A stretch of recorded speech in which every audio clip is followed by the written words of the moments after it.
Example 31.2. Find 0 to 2 integral of e raised to x dx as limit of sum.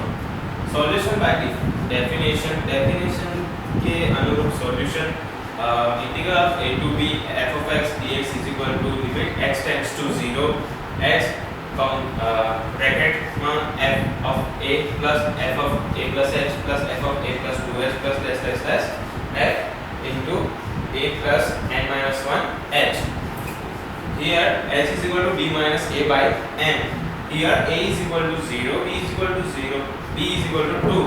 If f of x is equal to e raised to x and h is equal to 2 minus 0 by n is equal to 2 by n, then integral of 0 to 2 e raised to x dx is equal to limit x tends to 0 h f in f और उसके अंदर a की value 0 plus f और a plus h a0 plus h plus f 2h plus f of n minus 1 h.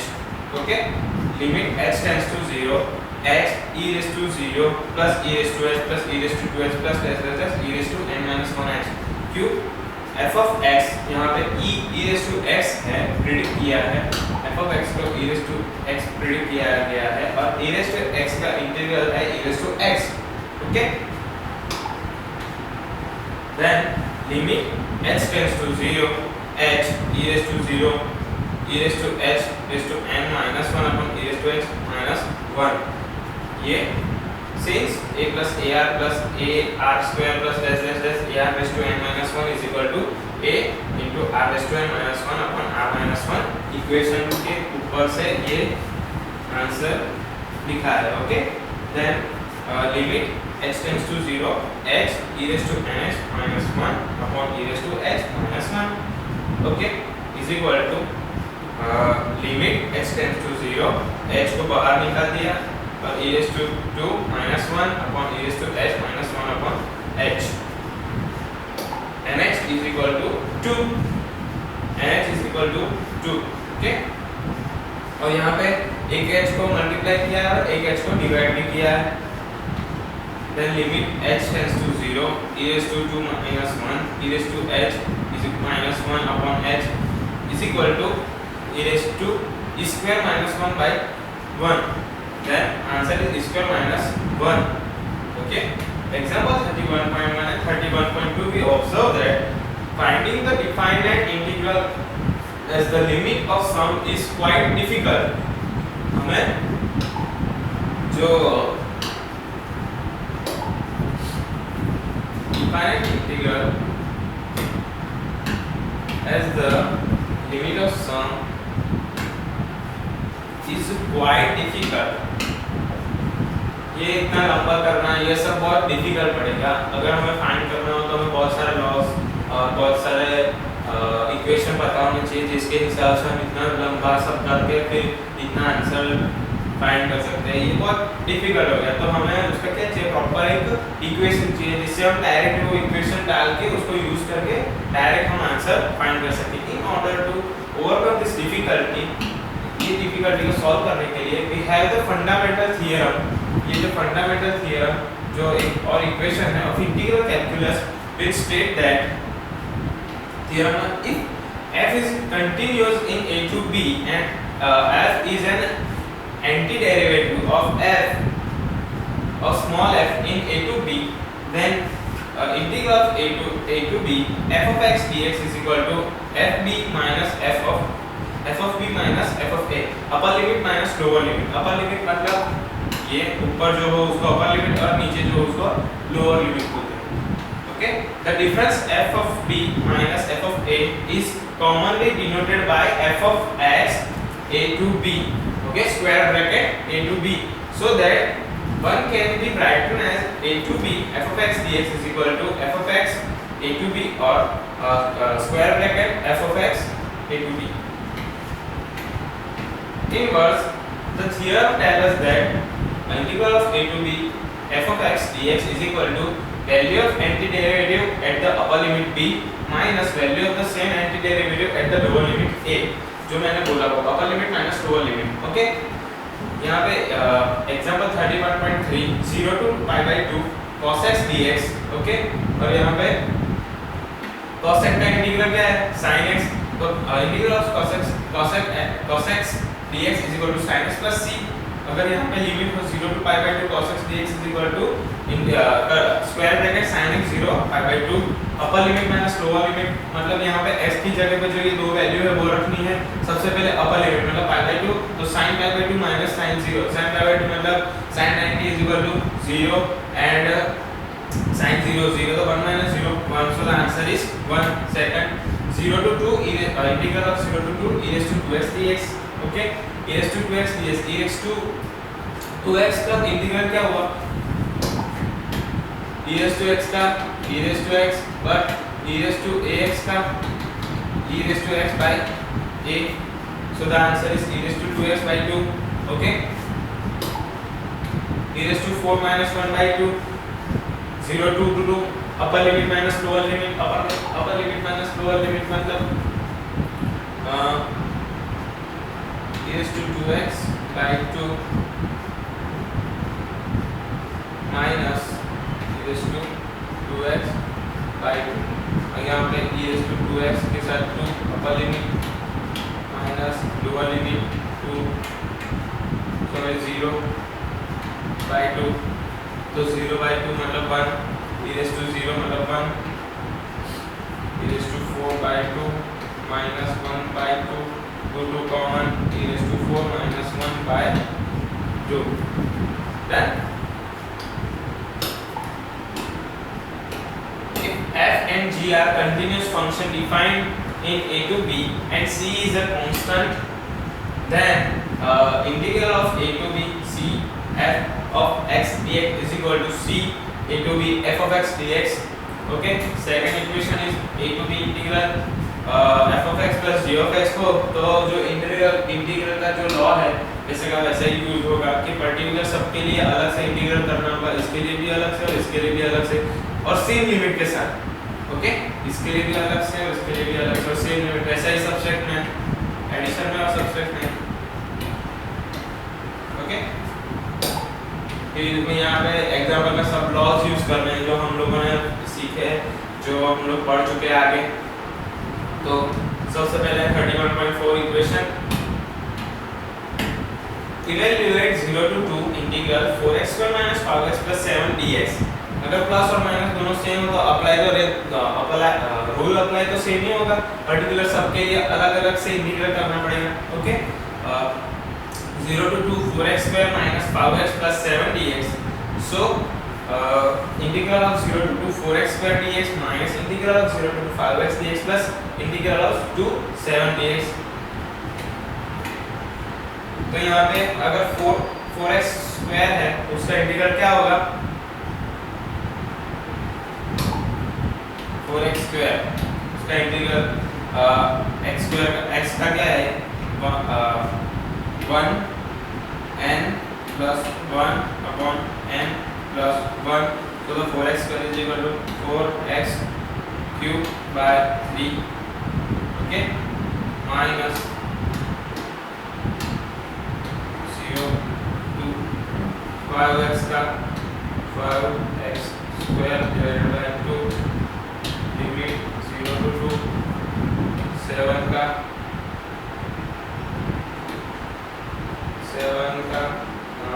7 x नहीं है तो इधर पे 1 है, 1 हो तो उसका इंटीग्रल x और ऊपर x का 1 0 to 2 और आगे अपर limit minus lower limit, upper limit minus lower limit, upper limit minus lower limit, each and every component के साथ हमें अपर लिमिट और माइनस लोअर लिमिट करना है, जिससे हमें आगे मिल जाएगा। इन लोगों ने 5 और 7 4 और 5 7 को बाहर निकाल के किया है, ओके। तो अगर x इज इक्वल टू 0 तो वो तो 0 ही हो जाएगा, तो डायरेक्टली हमें x की जगह सिर्फ 2 निकालना है और 2 की पावर 3 है मतलब 8, 2 की पावर 2 है मतलब 4, 2 की पावर 2 है मतलब सॉरी हाँ 2 है यहाँ पे सिर्फ, सो लास्ट में आंसर है 44/3।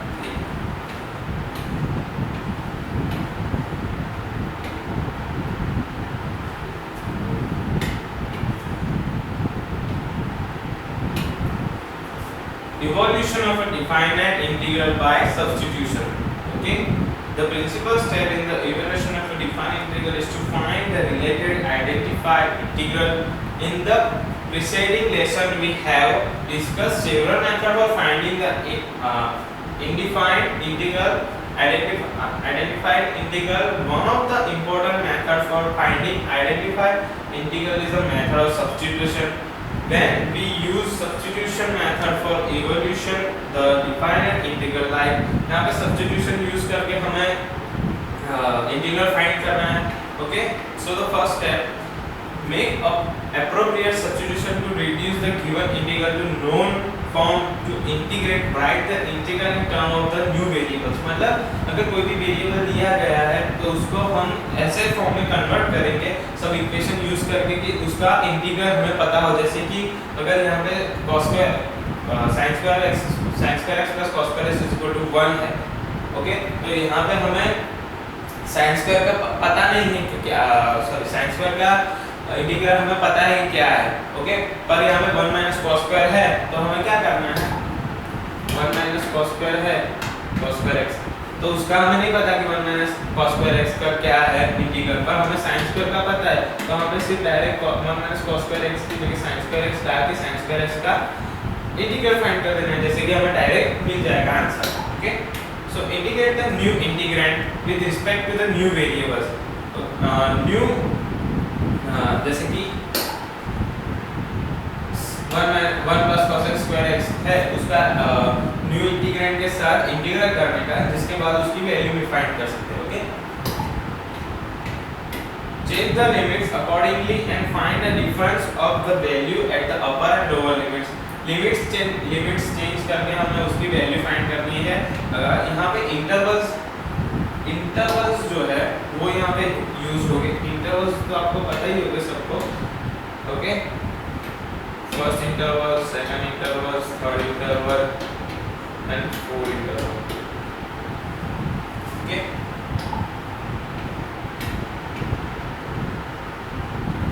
evaluate the following 0 to pi by 2 sin x upon 1 plus cos square x dx. Okay, first a is equal to that cos x is equal to t, then sin x is equal to minus dt. Okay, minus dt, then x is equal to 0, then t is equal to 1 and x is equal to pi by 2 and t is equal to 0. Okay, cos minus कौन से concept उसमें है, as x varies from 0 to pi by 2, t varies from 1 to 0.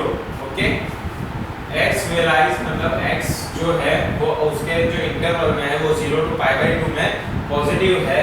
वैसे हाँ 0 to pi by 2 में positive है और t from 1 to 0 में पॉजिटिव है, 1 to 0 में पॉजिटिव है. Okay, pi by 2 0 to pi by 2 sin x upon 1 plus cos square x dx is equal to minus 1 to 0 1 upon 1 plus t square dt is equal to minus tan inverse t 1 to 0 और 1 to 0 मतलब अपर limit minus lower limit minus tan inverse 0 minus tan inverse 1.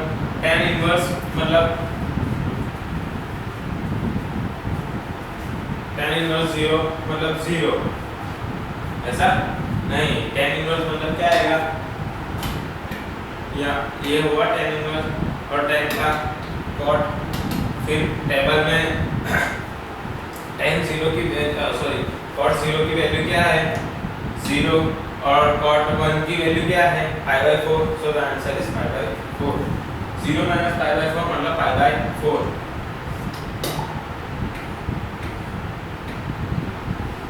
I is equal to 0 to pi by 2 limits sin 2 theta upon sin raised to 4 theta plus cos raised to 4 theta pi by 2 d theta is equal to limits 0 to pi by 2 and sin 2 theta upon sin square theta plus cos square theta raised to whole square minus 2 sin square theta cos square theta d theta.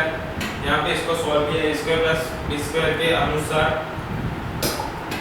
a square plus b square के अनुरूप यहाँ पे उसको equation को solve किया है जो यहाँ पे ये दिया गया है. ठीक है, then pi by 2 0 to pi by 2 sin 2 theta upon 1 minus 2 sin square theta cos square theta sin square theta plus cos square theta is equal to 1 तो 1 स्क्वायर मतलब 1 minus 2 sine square theta cos square theta मतलब आ गया। Then 0 to pi by 2 sin 2 theta d theta 1 minus 2 sin square theta 1 into 1 minus sin square theta cos square theta is equal to 1 minus sin square theta sin square theta plus cos square theta के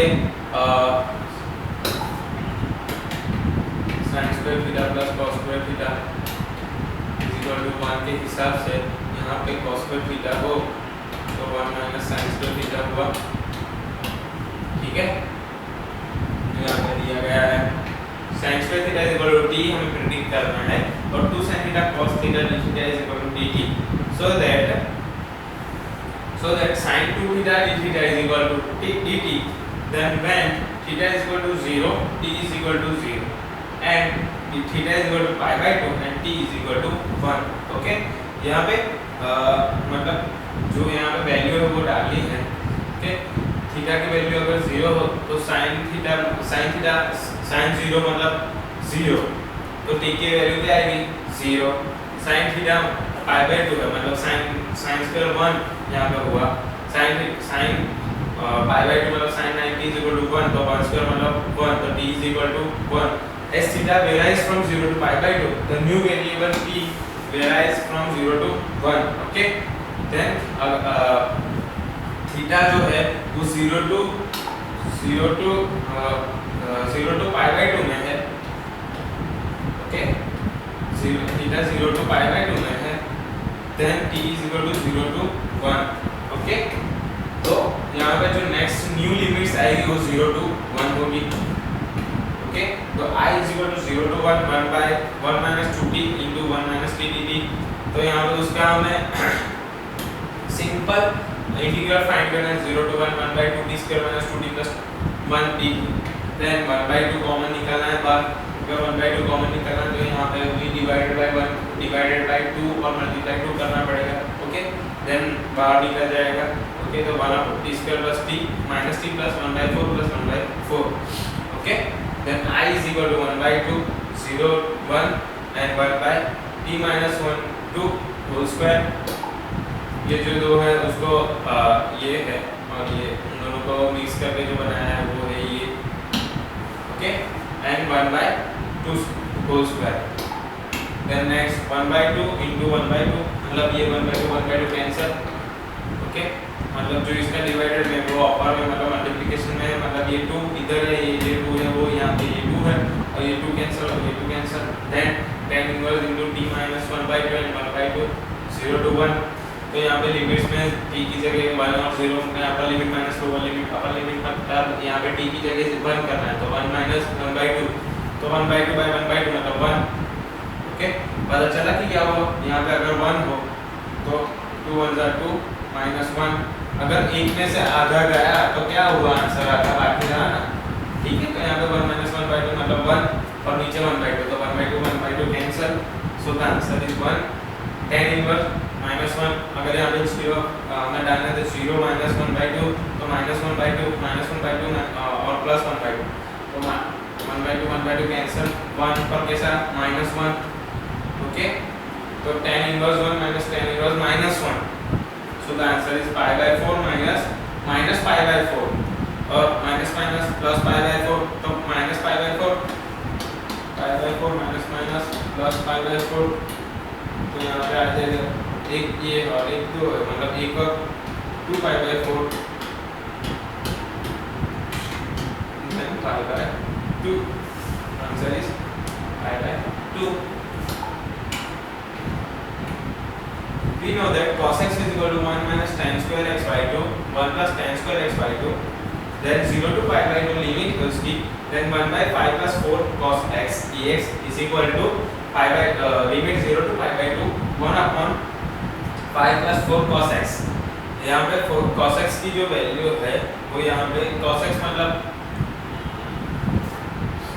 इन लोगों ने बहुत direct किया है पर हम लोग बताएंगे, मैं बताऊंगा कि 4x cos x है, tan x का क्या है equation, tan x is equal to sin x upon cos x, तो मतलब cos x का क्या हुआ sin x upon tan x, तो sin x upon tan x, okay.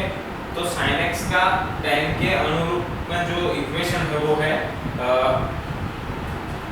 का है 1 माइनस tan स्क्वायर x और tan का है 1 minus 1 plus tan square x by 2। Okay,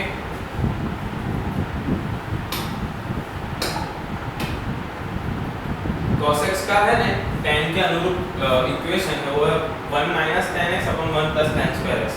okay, so x by 2 है, मतलब यहाँ पे स्क्वायर है तो यहाँ पे x बाई 2 है ये। और 1 minus tan square x by 2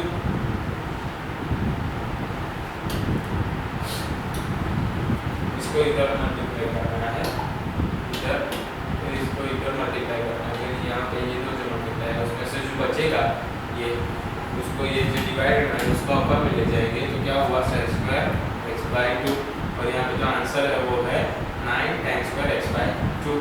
ठीक है, then tan x by 2 is equal to t हमें प्रेडिक्ट करना है, फिर उसके बाद sin square x by 2 dx is equal to 2dt, when x is equal to 0 t is equal to 0, when x is equal to pi by 2 t is equal to 1। x is equal to 0 हम यहाँ पे डालते हैं तो sec 0 का 0 ही आएगा और x is equal to pi by 2 डालते हैं तो sec pi बाई 2 का जो आंसर 1 है उसका 1 आएगा। ठीक है, तो न्यू लिमिट क्या हुई 1 to pi by 0 to pi by 2 0 to 1 की जो लिमिट्स है वही हमें कंसीडर करनी है। 0 टू pi बाई 2 थी तब 0, अगर x इज इक्वल टू 0 था तो t इज इक्वल टू 1 था और यहाँ पे x is equal to pi by 2 था तो t इज इक्वल टू 1 था। तो न्यू लिमिट्स क्या हुई 0 टू 1, तो 0 टू 1 यहाँ पे न्यू लिमिट जो है वो यहाँ पे आ गई है 0 टू 1 2 बाहर निकाल दिए इन लोगों ने 0 to 1 1 by tan plus t square. Okay, form 1 t square में 0 और 1 की वैल्यू पुट करनी है। अगर 1 बाय यहाँ पे 1 इधर upper limit minus lower limit 1 upon a plus t square, तो हम लोगों ने 2/3 tan inverse t by 3 0 to 1 is equal to upper limit minus lower limit 2/3 tan inverse 1/3। Answer मिल गया। Some properties of definite integrals. The definite integral of f of x between the limits a and b has already been defined as a to b f of x dx is equal to f of b minus f of a, where d by dx is equal to f of x is equal to small f of x, where a and b are the lower and upper limits of integration respectively. Now we state below some important and useful properties of such definite integrals. Properties है यहाँ पे जो integral की दी गई है a to b f of x dx is equal to a to b f of t dt। Okay, second a to b f of x dx is equal to minus b to a f of x dx। अगर हमें limit को interchange करना हो तो उसकी जो sign है वो चेंज हो जाएगी। a to b f of x dx is equal to a to c b f of x dx plus c to b f of x dx, a less than c less than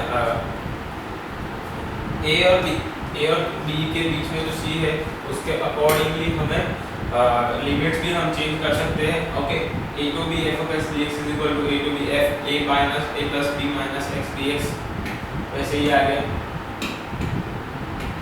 2a है तो हम 0a भी कर सकते हैं।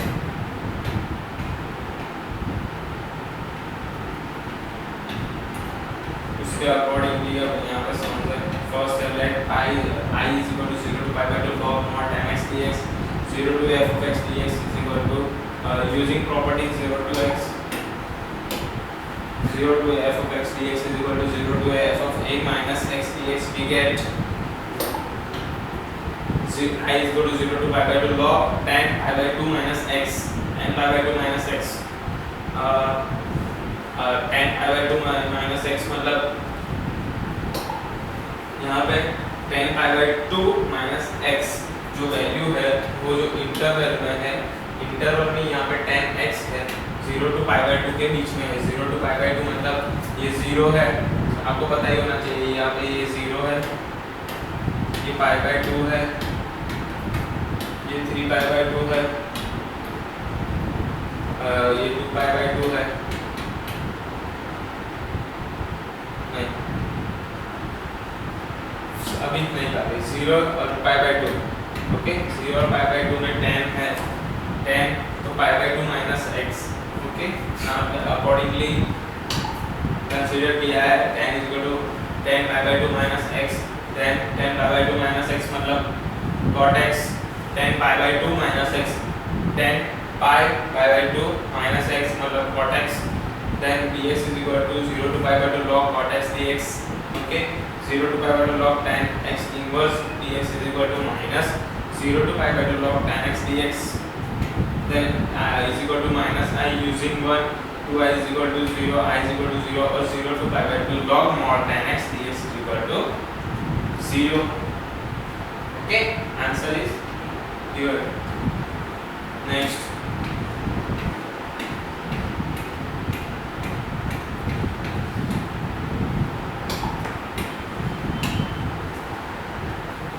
ऐसा जो equation है इसे एग्जाम में आती है.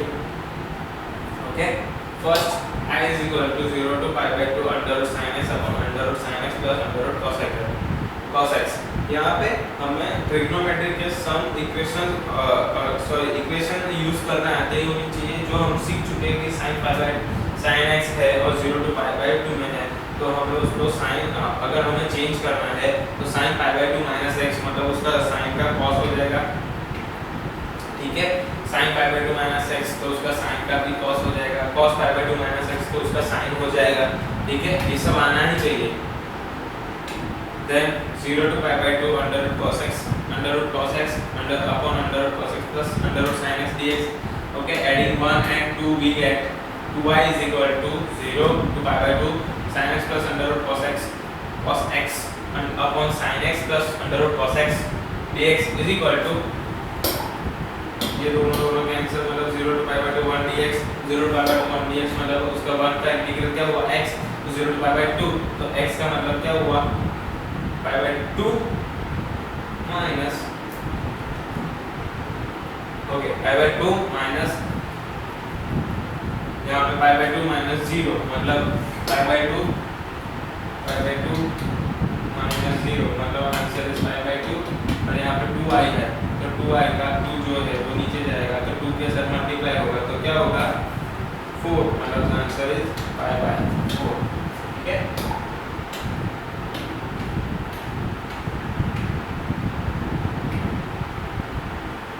so that 0 to pi by 2 under root sin x upon under root sin x plus under root cos x dx is equal to pi by 2.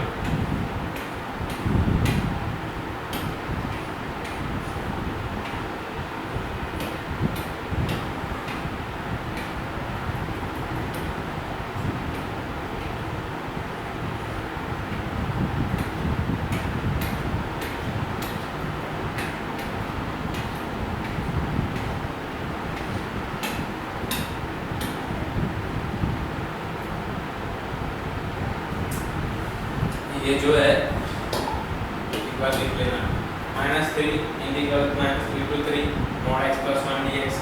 Okay, x plus 1 is equal to x plus 1 if x greater than or equal to -1 minus 1 if x is less than -1. Okay, so -3 to 3 mod x plus 1 dx is equal to -3 to -1 x plus 1 dx plus integral -1 to 3 x plus 1 dx using property 3 मतलब जो उसके दो parts हम कर सकते हैं इसलिए वो हम यहाँ पे करेंगे. ओके, तो -3 to -1 x minus -1 dx plus -1 x plus 1 dx. Okay, -x square by 2 minus x -3 to -1 plus x square by 2 plus x minus 1 to 3. So answer is 10. ऐसे छोटे सम्स यहाँ पे एग्जाम में भी ऐसे छोटे 2 मार्क्स में 4 मार्क्स में ऐसे छोटे ही सम्स आते हैं. अगर हम ध्यान से सिर्फ एक बार ऐसे एक जैसे सेम अगर दिखते हैं तो हम एक बार उसको करके फिर हम एग्जाम में आराम से लिख सकते हैं.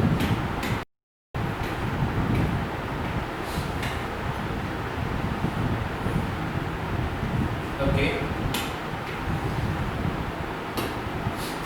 31.4 application of integration. Suppose that f and g are two continuous function on an interval a to b such that f of x less than or equal to g of x less than or equal to की sign आपको पता होनी चाहिए और उसका meaning भी है वो भी पता होना चाहिए. less than or equal to मतलब अगर ये है और -1 और 2 और यहाँ पे 3, तो -1 से 2, 1 से 2, 3, -1 से 3। ओके, तो ये अगर लेस देन और इक्वल टू हुआ तो लेस देन मतलब -1 से लेस देन और इक्वल टू मतलब 1 तो आएगा ही, उसके बाद के सब भी आएंगे। सिर्फ लेस देन होगा तो 1 नहीं आएगा, उसके बाद का सब आएगा। ठीक है। For x belongs to AB, that is the curve y is equal to f of x does not cross under the curve y is equal to g of x over AB. Now the question is how to find the area of the region bounded above by y is equal to f of x, below by y is equal to g of x, and on the side b sides by x is equal to a and x is equal to b. यहाँ पे सिर्फ area कैसे find करना है वो बताया गया। g of x अगर दिया गया और f of x दिया गया, उसके अकॉर्डिंगली कौन से एरिया हम लोग फाइंड कर सकते हैं। Okay, again what happen when the upper curve y is equal to f of x intersects the lower curve y is equal to g of x at either the left hand boundary x is equal to a, the right hand boundary x is equal to b, or both। अगर कोई सिर्फ एक को भी छू सकता है और दोनों बाउंड्री को भी छू सकता है, और दूसरे बाउंड्री को ए को भी छू सकता है, बी को भी छू सकता है, और दोनों बाउंड्री को भी छू सकता है। Okay, area bounded by the curve x axis the ordinates, let AB be the curve y is equal to f of x, CA DB, the two ordinates at x is equal to a, x is equal to b respectively.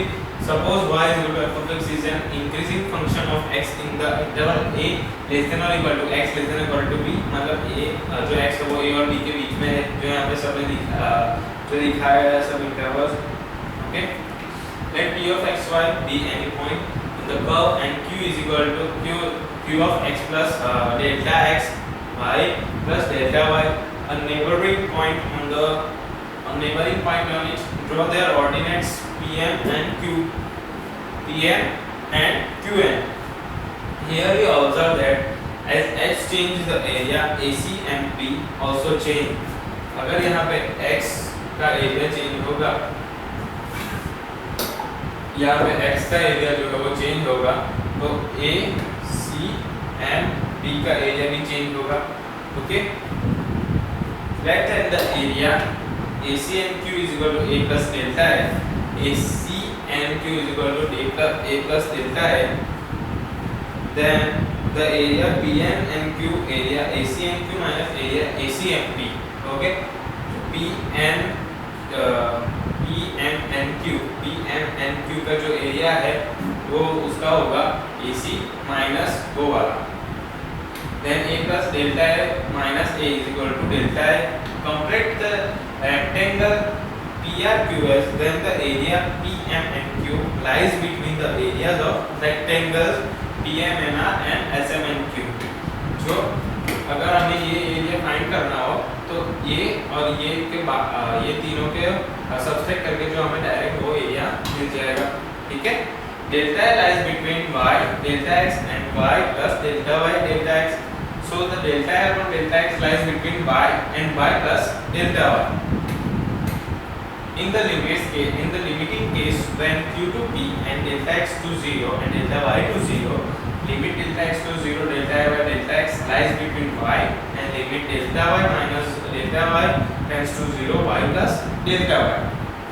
okay, delta y upon delta x is equal to y, integrating both sides with respect to x and form x is equal to a to x is equal to b, we have a to b by dx is equal to a to b da by dx into dx is equal to a to b। area when x is equal to b minus area when x is equal to a, area is equal to AC dB minus 0 and area AC dB हमें find कर ले, find मतलब direct area AC dB हम find कर सकते हैं। Okay, area AC dB is equal to a to b f of x dx, the area bounded by the curve y is equal to f of x, the x-axis and the ordinate x is equal to 0, x is equal to b is a to b integral f of x dx or a to b by dx। okay, where y is equal to f of x is a continuous single valued function and y does not change sign in the interval a x b, a less than or equal to x less than or equal to b. Okay, फिर उसके बाद हमें direct area अगर find करना हो तो हमें कैसे फाइंड करना है, तो सिर्फ उन लोगों ने सिंपल बता दिया है कि डायरेक्ट एरिया को ऐसे करके उसको उसका इंटीग्रल फाइंड करके सिंपल उसकी लिमिट्स डाल देने की उसके बाद उसका जो एरिया है वो डायरेक्ट हमें मिल जाएगा।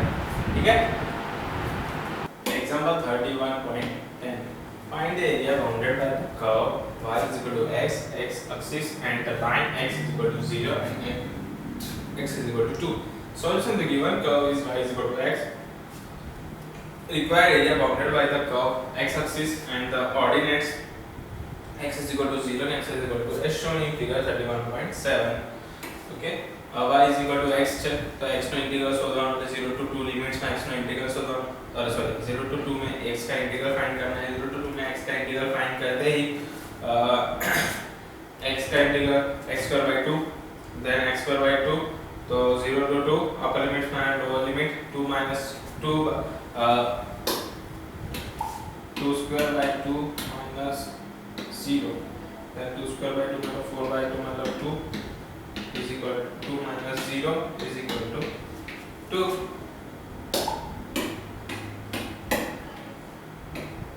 Find the area enclosed by the circle x square plus y square is equal to a square and x axis in the first quadrant मतलब 0 to pi by 2. Okay, the given curve is x square plus y square is equal to a square, which is the circle whose center and radius are 0 0 and respectively. Therefore we have to find the area enclosed by the circle x square plus y square is equal to a square. The x axis and the ordinates x is equal to 0 and x is equal to a 0 to a y dx, 0 to a under root a square minus x square dx. y में y को use करके हमें y का equation बनाना है। y का equation क्या होगा, y square is equal to a square minus x square. Okay, a square minus x square, तो अगर यहाँ पे y होगा तो under root a square minus x square, a square minus x square का equation y is a positive in the first quadrant, y is a positive in the first quadrant, first interval में positive से, then positive है, then y is positive in the first quadrant, x by 2 under root a square minus x square plus a square by 2 sin inverse x by a, 0 to a square minus x square no integral છે આ જે sorry x square में a square minus x square का integral है, जो हमें आगे जो इंटीग्रल के जो इक्वेशन है जो हमें लर्न करने थे उसमें दिया गया है 0 plus a square by 2 sin inverse 1 minus 0 minus a square by 2 sin inverse 0. Upper limit minus lower limit. Okay, upper limit में अपर लिमिट की वैल्यू और लोअर लिमिट में लोअर लिमिट की value, then a square by 2 pi by 2 sin inverse 1 is equal to pi by 2 sin inverse 0 is equal to 0, then pi square by 4 square units, so the answer is pi square by 4 square units. Next, check your progress.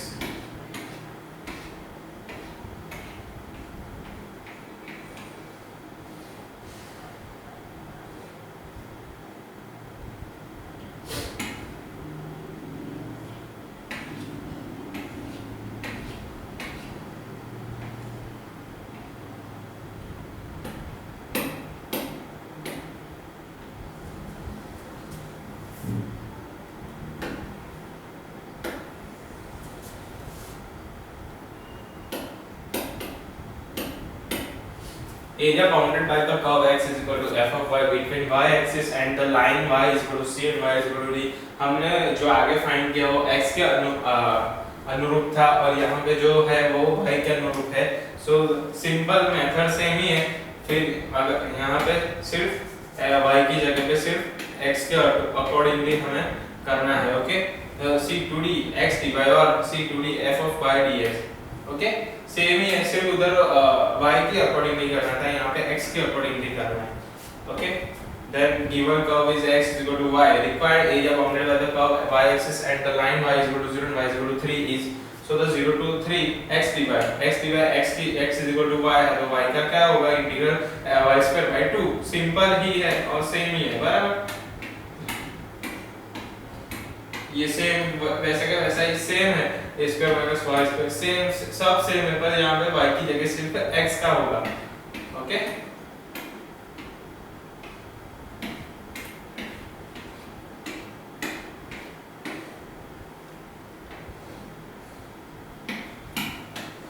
फिर उसके बाद next है area between two curves. अगर area between दो curves के बीच का जो area find करना है, तो यहाँ पे जो दिया गया है उसके हिसाब से करना होगा। उसके हिसाब भी suppose that f of x और g of x, वहाँ पे सिर्फ f of x ही था, यहाँ पे सिर्फ दो है। f of x और g of x are two continuous and non-negative function on an interval a to b such that f of x greater than or equal to g of x for all x belongs to a to b, that is the curve y is equal to f of x does not cross under the curve y is equal to g of x। दोनों curve एक दूसरे को cross नहीं करते हैं। We want to find the area bounded above by y is equal to f of x, below by g is equal to f of y is equal to g of x, and on the side by x is equal to a and x is equal to b। Okay, सिर्फ अगर दो curve हो तो उनके बीच का हमें अगर area find करना है, तो g of x अपर जो यहाँ पे we want to find the area bounded by y is equal to f of x and below by y is equal to g of x and on the side by x is equal to a and x is equal to b। ये दो point के बीच में और ये दो curve के बीच में, ठीक है। Let a is equal to area under y is equal to f of x and area minus area under y is equal to g of x। Area under y is equal to g of x। Okay, now using the definition for the area bounded by the curve y is equal to f of x, अगर हमें इतना ही अगर हमें area find करना है तो क्या करना होगा, ये पूरा जो एरिया है, ओके, उसमें से इतना जो g of x का एरिया है वो सिर्फ माइनस करना है, तो उसके हिसाब से हमें मिल जाएगा ये ही सिर्फ पोर्शन, ये पोर्शन हमें आराम से मिल जाएगा, ठीक है। Now using the definition for the area bounded by the curve y is equal to f of x, x-axis and the ordinates x is equal to a and x is equal to b, we have area under y is equal to f of x a to b f of x dx। Okay, similarly area under y is equal to g of x is equal to a to b g of x dx। Using equation 2 and 3 in one, we get a is equal to a to b f of x dx minus a is equal to minus a to b integral g of x dx। Okay, और जो properties है उसमें क्या है, अलग अलग करने, अलग सब पोर्शन को अलग अलग इंटीग्रल करना है। ओके, अगर हम ये कॉमन निकाल दें इंटीग्रल तो ऐसा हो सकता है a to b f of x minus g of x dx। Okay, ये मैंने जो बोला वही है, यहाँ पे सेम ही है, ठीक है।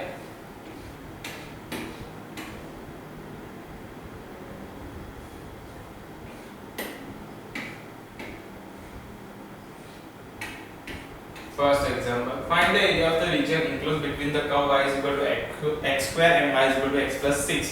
Okay, we know that y is equal to x square is the equation of the parabola which is a symmetric about the x-axis and vertex is origin, and y is equal to x plus 6 is the equation of the straight line।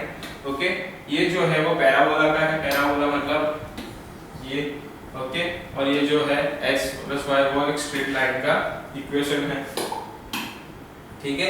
उसका जो बीच का जो area है वो find करना है, तो हमें सबसे पहले a sketch of the region shows that the lower boundary is y is equal to x square and the upper boundary is y is equal to x plus 6। These two curves intersect at 2 points say A and B। Solving these two equations we get x square is equal to x plus 6 and x square minus x minus 6 is equal to 2। Then x square x minus 3 x plus 2 is equal to 0, therefore x is equal to 3 minus 2। when x is equal to 3 y is equal to 9 and when x is equal to minus 2 and y is equal to 4, तो हमें सिर्फ उसके बाद integral में उसकी limits डालनी है minus 2 to 3 x plus 6 minus x square dx। तो x plus 6 minus x square dx का इंटीग्रल होगा x square by 2 plus 6x minus x cube by 3 minus 2 to 3, then 27 by 2 minus 22 by 3 minus plus 125 by 6 square units. Okay, वैसे ही आगे आगे ऐसे सब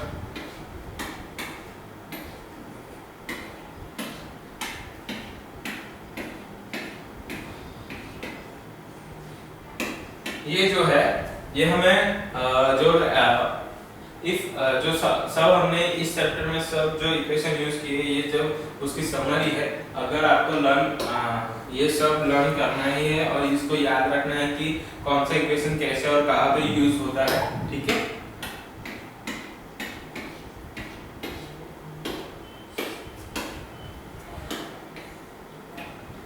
बात करो एग्जाम में आने वाले क्वेश्चन में एक तो ऐसा आता है find the area bounded by the curves, फिर find the area of the smaller region bounded by the cliffs and फिर इसमें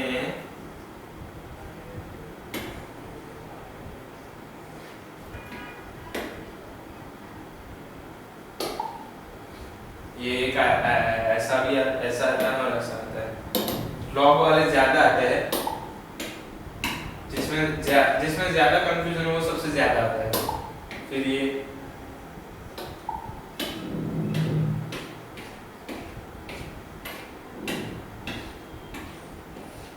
ठीक है, तो ये चैप्टर हमारे यहाँ पे खत्म होता है।